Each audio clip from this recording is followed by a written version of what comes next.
Hey, Pennsylvania, it's Wine O'Clock on Wine Time, PA. Join Rob, Holly, and Steve as they explore their home state of Pennsylvania and all the wonderful wineries it has to offer. Each month, they take a journey tasting the wines of PA. If you're able, pour a glass of your favorite wine and join us now for Wine Time.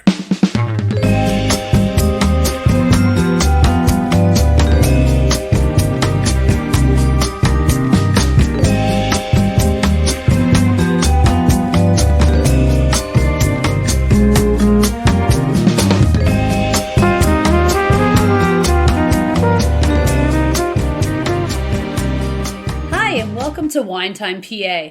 I'm one of your hosts, Holly, and as always, I'm joined with my co-host, my husband, Steve. Hello. And our friend, Rob. Hi there.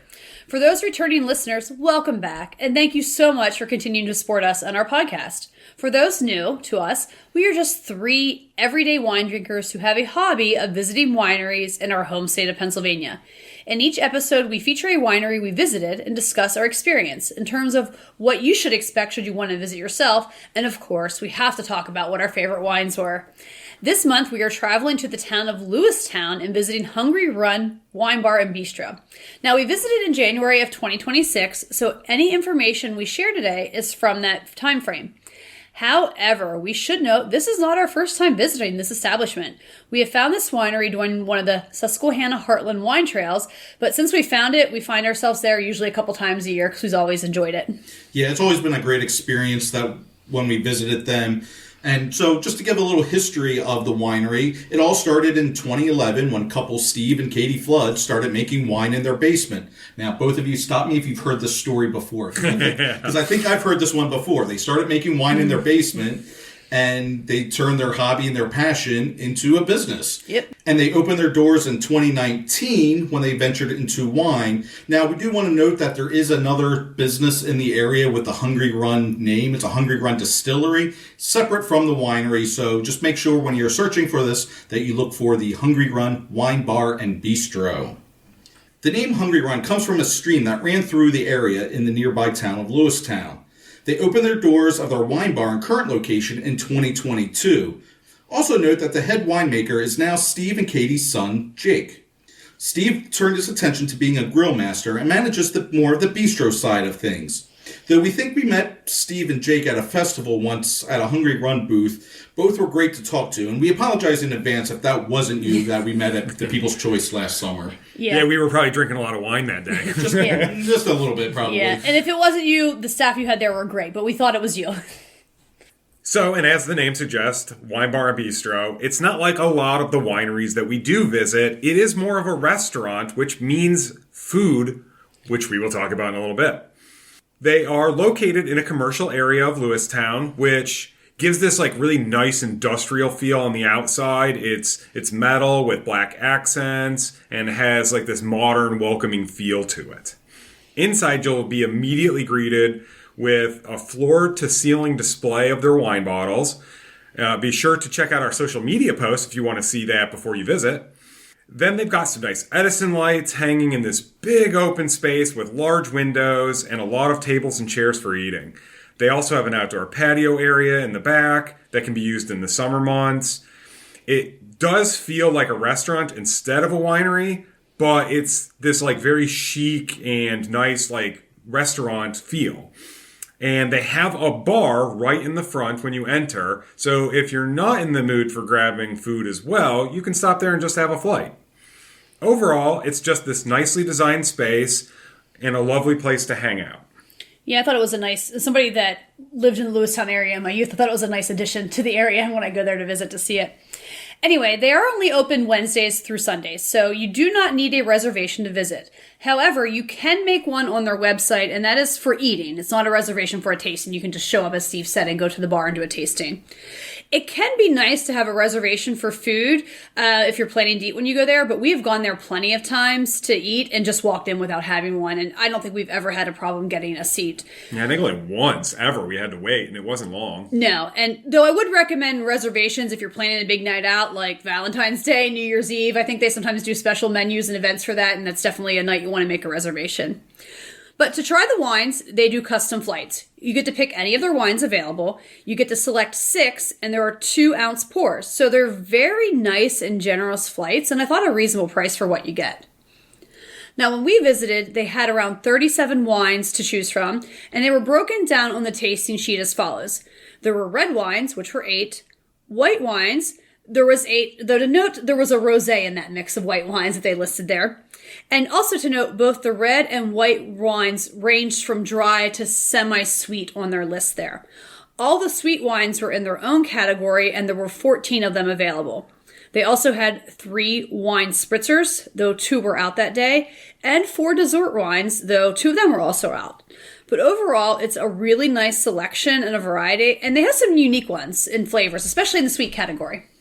Yeah, and if you're not a wine drinker or you're coming with somebody who doesn't prefer wines, they do also offer a variety of other drink options. They have plenty of cocktails, including multiple signature drinks such as Lavender Rosé Martini and Hungry Run Punch. Some of those even include some of their own wine mixed with those spirits. They also offer classic cocktails, which we noted use a lot of Big Springs spirits, which is another Pennsylvania distillery. They have martinis, Moscow mules, wine slushies, and you can even do a mimosa flight. They also have Pennsylvania beer that you can purchase. Some of them are in the can, but they also do offer a rotating list of beers on tap. And for non-alcoholic drinks, they offer water, coffee, tea, soda, and milk. Yeah, and since it is a bistro, we have to talk about the food. Yummy. Yeah, we've eaten there many times since we first found this place.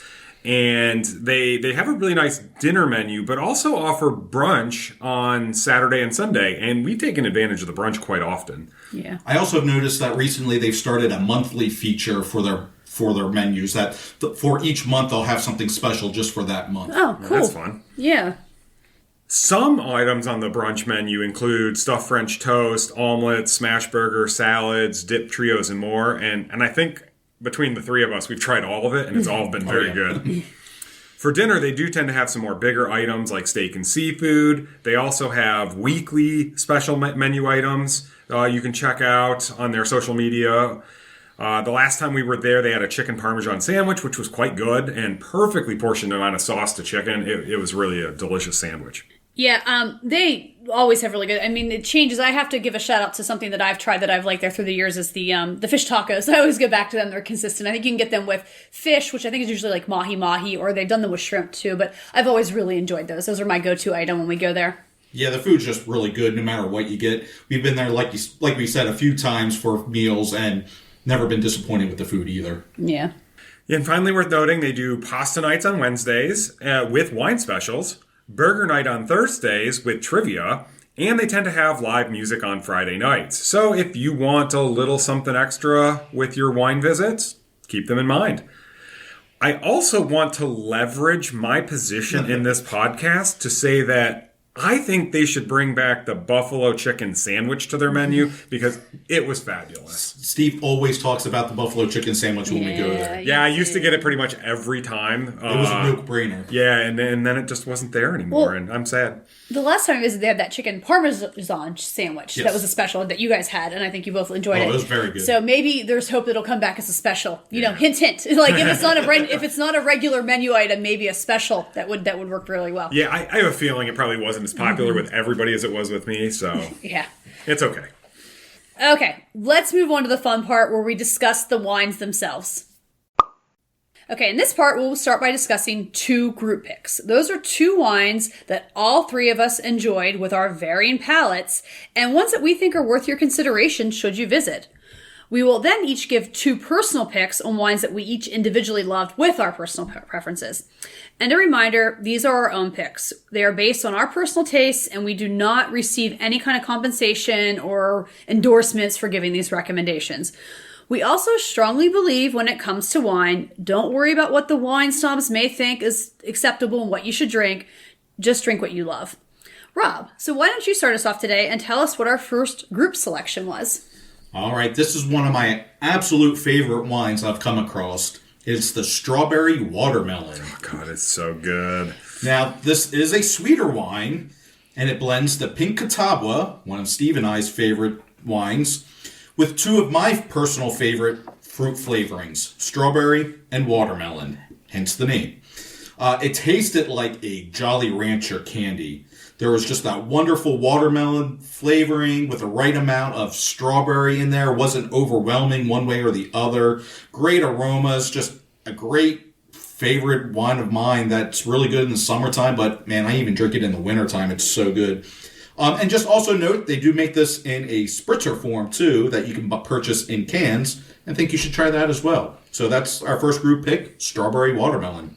Yeah, I do like it as well. It is sweet, but it is really good. I love the Jolly Rancher analogy because I think that's what they say, and it really does taste like a Jolly Rancher, but in a really good way. It's really enjoyable, and I put in my notes, I think this is a good summer wine. Like if you're like a summer event or something and having a group of people, this would be one to consider. But I'll drink it in the winter. Yeah, I love this. I think they got the watermelon just spot on. I tasted that more than the strawberry, yes. But it's just perfect. Because watermelon can be a weird flavor to work with sometimes, and they just nailed it. It's so good. And the spritzers, we've gotten a 4-pack of the spritzers, and they're delicious as well. Yes, it is sweet, but I honestly just don't care because the flavor is just I think it's right just on. It's a crowd pleaser. I think anyone who has any interest in like a fruit wine, this will be right up your alley. Yeah, I agree. Fruit wines, sweet wines, if you don't mind them, try it. I think you won't be disappointed. All right, Steve, you're going to tell us our second group pick? Sure, that would be the Green Apple Riesling. So this is a Riesling with green apple, in case the name didn't give it away. Wait, what was that? So what I really mean by that is that you can obviously tell that you're drinking a Riesling when you drink this. It's probably like a Riesling on the semi-sweet side, and it doesn't really have any of that petrol aroma or the minerality and taste. But you do get all these bits of apple, which adds all this like wonderful tartness to the flavor. So that takes off the sweetness a little bit too. And I love tartness, so I'm all in on this. That tartness is a little bit more dominant than the sweetness, at least in my palate too. We also read that they used locally sourced apples from Way Fruit Farm in State College, which we're not 100% sure they still do. We've read that before, but it's probably still true because the Way Fruit Farm in downtown State College location sells Hungry Run wine also. So really, it's just a really fine Riesling, and it's just got this nice tart twist to it. Yeah, there's just nothing about this I don't like. I like apple wines. I like Rieslings, and you combine the two. And yeah, this is more of a tart apple because it's the green apple, the Granny Smith, I believe they use, versus like a sweeter apple. So you get that tartness. So it's not as sweet in that sense from the apple perspective. But really, this was one the first time I remember we went to Hungry Run that drew my attention right away was a green apple Riesling. And if you remember, they were out when they were out. So we actually came back like 2 weeks later because we had to try this. Because they were like, they'll be back very soon. And yeah, it's one of my go-tos when I go to Hungry Run, the green apple Riesling. I like that it's more of a unique Riesling. You know, Riesling does tend to have a lot of some fruit flavors in it, but you don't see green apple predominant in it. And I will say, I think when we went there and tried this, because this is one we've tried repeatedly and we go back to, and that's why we think it's a great group pick, is I do think that this vintage was maybe a little sweeter than last year's, but it was still a very good wine. So yeah, one that we definitely recommend. Yeah, it does change year to year, we've noticed, since we've had this, multiple times. But yeah, I've never had one we didn't like. Yeah, I mean, that's wine. You never know with vintages. Yeah. I mean, vintages. Yeah. I mean, you can get one vintage one year, the next year you love, and the next year it's wine in general. So that's why I always say, if you find a vintage you like, stock up on it. All right, so let's move on to our individual picks. And I'm going to start with my first individual pick, and it's called Wish. Now, this is a semi-sweet white wine. It's a Pinot Grigio, which if you've listened in the past, you know that's one of my favorites.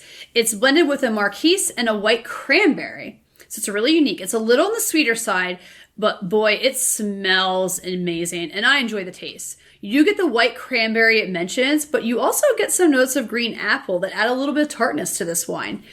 I get it almost every time we visit, and I just really enjoy this wine. And I have to comment on the bottle. It's this beautiful blue bottle with this stunning label. I actually have an empty bottle that I kept after drinking one time that I used for this display wine rack we have in our house, for Steve and I's house, because I love the bottle so much. Yeah, I'm not surprised. I'm looking at it right now. It really is a pretty bottle. I also really like this. I had no idea it was Pinot Grigio based. I'm not a big Pinot fan, but I wouldn't have even guessed. It was just a great blend. The white cranberry is very distinctive in the flavor, and I just love that. And yeah, the aroma is spectacular. Yeah, it's no surprise that you two like this one. The cranberry for Steve and the Pinot Grigio for Holly. It's a solid wine. It's not one that I'm going to seek out, but it's not a bad wine. It's not for Rob's dry red, not a fan of cranberry palate. So, Rob, why don't you just go ahead with your first pick, which I'm certain is going to be a dry red? So, yeah, I picked a dry red for my first pick here. It's actually the Hungry Run Red. It's actually a dry red blend. Contains the Cab Sauv, Merlot, and Pinot Noir. I feel like it's been a while since I picked a dry red, and, this one kind of stood out to me a little bit because it had all those right notes that I like in those blends. There was some hints of smokiness in the aroma as well as the taste. There were some fruit notes at the start, maybe like a dark cherry or plum perhaps, probably from the Merlot. It was silky smooth to drink, nice tannins in the finish. Just a hint of pepperiness in there too. Just all in all, to hit all those right notes that I like in those dry red blends, and just another great wine. Yeah, I think I had noted, if you like blends, I think this is one that's worth a try. It was interesting. I put in there, it was an interesting blend. It was smooth. I put the same things of you. I got some oak. I got some dark fruit and a little bit of smoke. The oak and stuff was mild though, and I think the smoke, which is nice because I don't always like it when it overpowers it. So I just put it was a very interesting blend. So I think if you like blends, it's worth testing out. So my first individual pick is the Blackberry Cab. So this one, I start with the aroma because it just hits you with blackberry. You don't really know that it's Cab underneath, but to be honest, Cabernet Sauvignon is pretty mild to begin with in the aroma department, so it's not surprising the blackberry takes over. This one just makes my mouth water when I get that first blast of aroma. And then when you drink it, the Cab and the blackberries just blend together so well. It gives this smooth feel while just distinctively giving each their own flavor profile. It is a little bit on the sweeter side thanks to the blackberries, so sweet drinkers are sure to still enjoy this.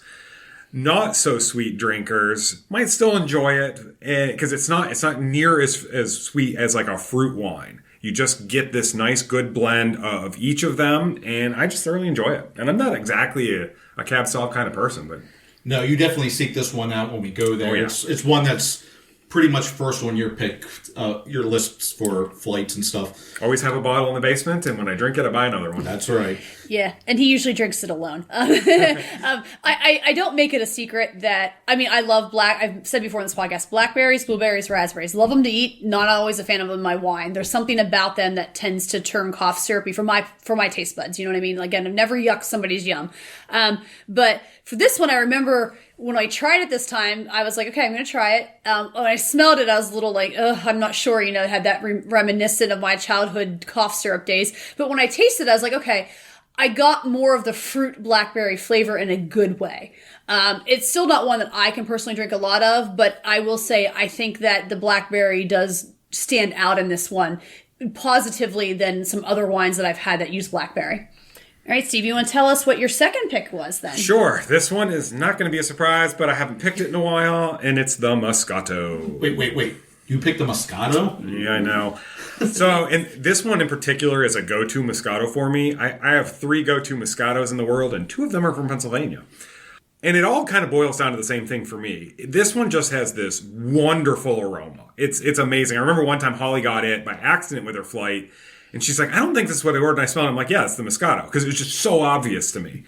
It's got this beautiful orange blossom aroma that just gets me excited to drink it, and that orange blossom just carries right into the flavor. For me, it's a dominant part of the flavor profile and the best quality of a Moscato. In a perfect world would be a little less sweet for my taste, but I would not want to sacrifice that orange blossom to get there either. So they said in their tasting sheets that it also has pear and honey profiles in it, which I have apparently been ignoring. So the next time I get this, I'm going to search those out because I love orange blossom so much. When it's done really well, I just sit back and revel in this great orange blossom flavor. I find it funny you mentioned that because I'm looking at my notes and I put honey, orange blossom and honey. So that's funny. I definitely got the honey, but I knew you would love this right away because I know how much you love that orange blossom flavor. So I knew this was definitely right up your alley. Yeah, done perfectly well. Yeah, this was a good Moscato. I rated it pretty high as well. Yeah, maybe just a hair too sweet for my personal taste, but yeah, that orange blossom is very dominant and very wonderfully done. Yeah. All right, so I'm going to mention what my second personal pick is, and I'm going to go with the rosé that was listed as white. Anyway, it's a semi-dry rosé that's a blend of Chancellor, Vidal, and Saval grapes. So yeah, I can get why it's under the whites, actually. It's very smooth with a creaminess to it. I get a lot of vanilla and fruit flavors in this. It starts in more of a semi-sweet fashion, I think, but it finishes semi-dry.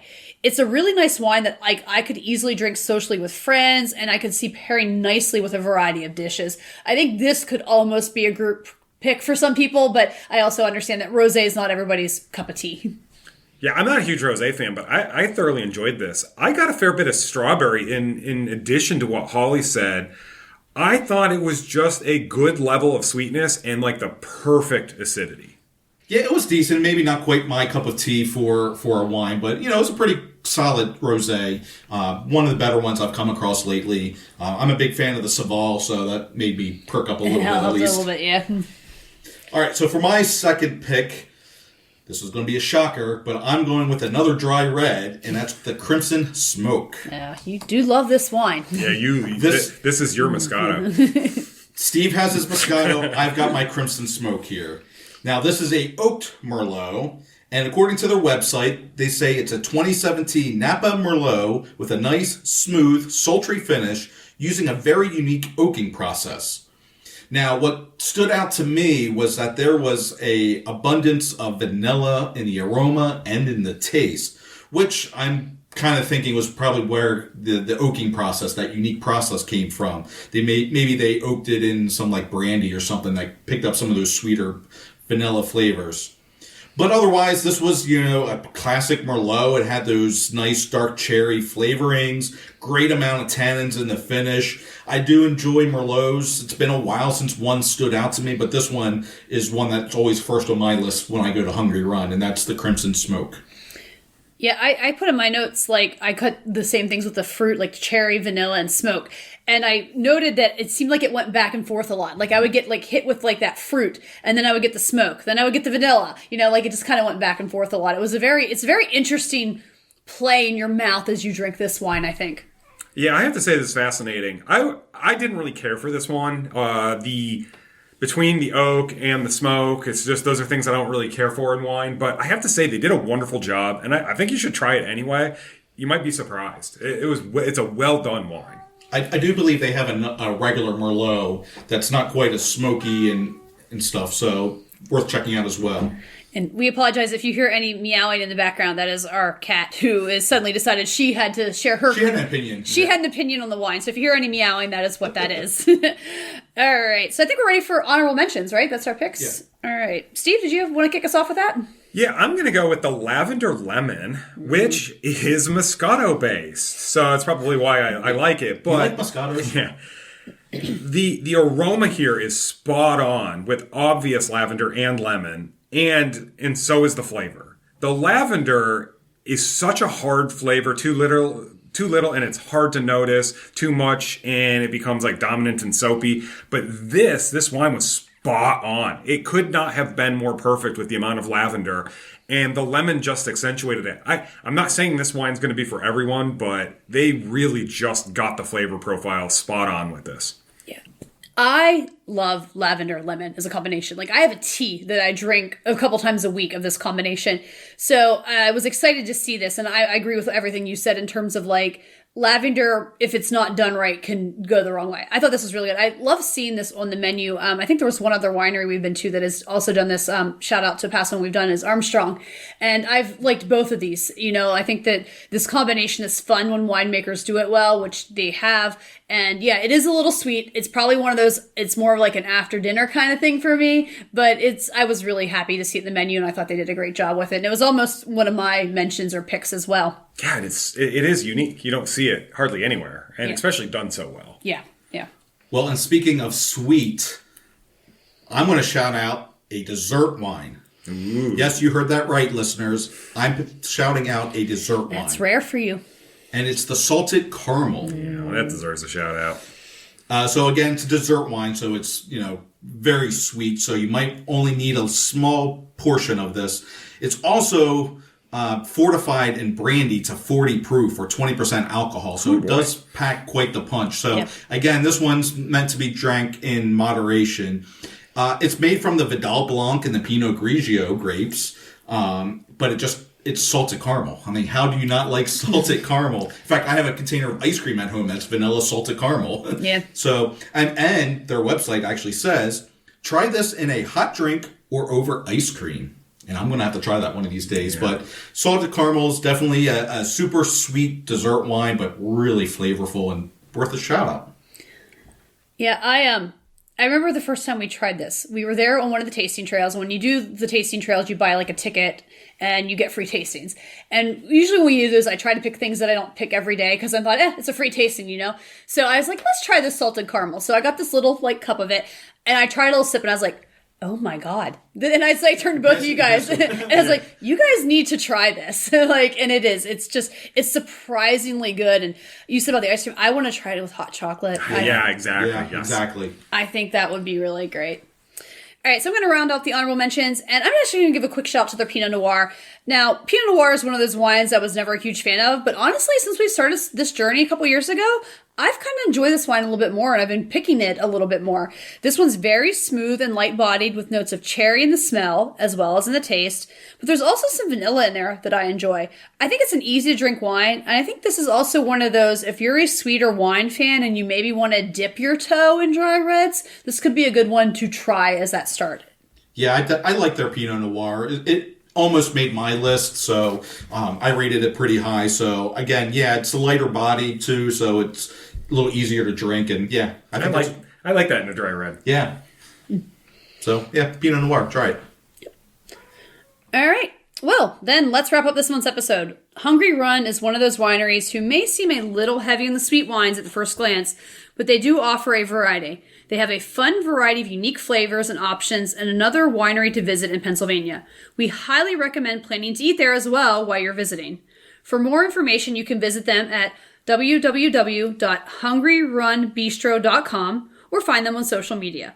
While you're out on social media, please also find us on Facebook and Instagram and give us a follow. We would also appreciate our follow or subscribe on whatever platform you're listening to this podcast, as well as a positive review if available. And if you're feeling generous, please share this podcast with others. Tune in to the first Wine Wednesday of next month as we discuss another visit to a great Pennsylvania winery. Cheers! Thanks for listening to Wine Time PA with your host Rob, Holly, and Steve.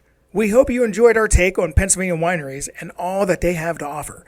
Please be sure to like and subscribe to this podcast. Also, be sure to follow them on social media for updates and news. Remember, when it comes to wine, drink what you love.